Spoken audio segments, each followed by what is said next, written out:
ko ng airpad niyan, pare. Kado, dadamay mo pa ako? Hoy, Kaloy, tumigil ka nga dyan.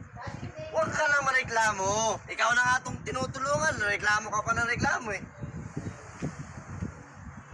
Pina, nanay mo. Tara, pare. Sabat na tayo. Usapang pamilya yan.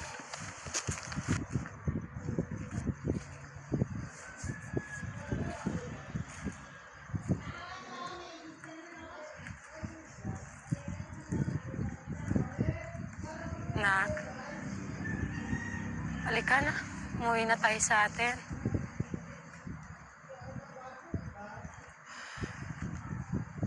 Pina, nak.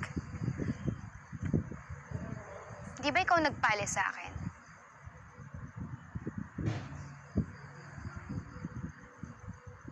Gusto lang kitang ilayo sa tatay mo. Nag-uusap na kaming dalawa. Lasing lang siya nun. Nak, naiintindihan ko naman kung bakit. Kung ano? Naiintindihan niyo ba, Nay, na binababoy ako ng sarili kong ama? Naiintindihan mo yon? Hindi ko na kaya, Nay. Hindi ko na kayang tumira kasama ang tatay. Parang awa mo na, nak.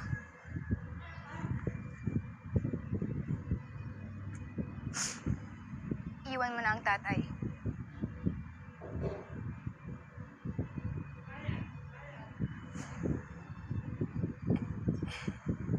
Hindi ko kayang gawin yun. Asawa ko siya. Tatay niyo pa rin siya.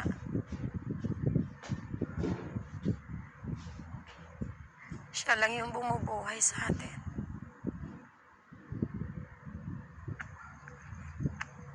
Nay! Isang taon niya akong inaabuso. Kaya mo bang tanggapin yun? Nak, mahal na mahal kita. Mahal kita, nak. Ay ka na. Uwi na tayo sa atin. Palagi naman ako nagdadasal sa Diyos eh. Sana tulungan na niya tayo sa mga problema natin. Ay ka na. Nay, may hangganan ng dasal. Nagdasal din ako noon. Sabi ko, sana matapos ng lahat ng to. Na sana panaginip lang lahat ng to.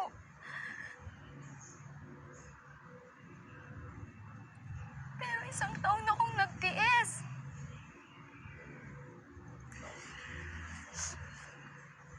Nay, hindi ako nagsumbong sa kahit na sino sa takot na papatayin niya tayo. Nay, papatayin niya tayo pag hindi ako sumunod sa gusto niya. Nay, hindi ko na kaya. Ayokong umalis sa atin dahil mahal na mahal ko kayo. Pero hindi ko na kaya ang ginagawa sa akin ng tatay.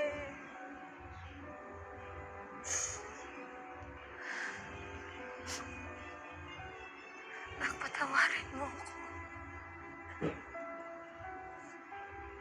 Patawarin mo ako, nak.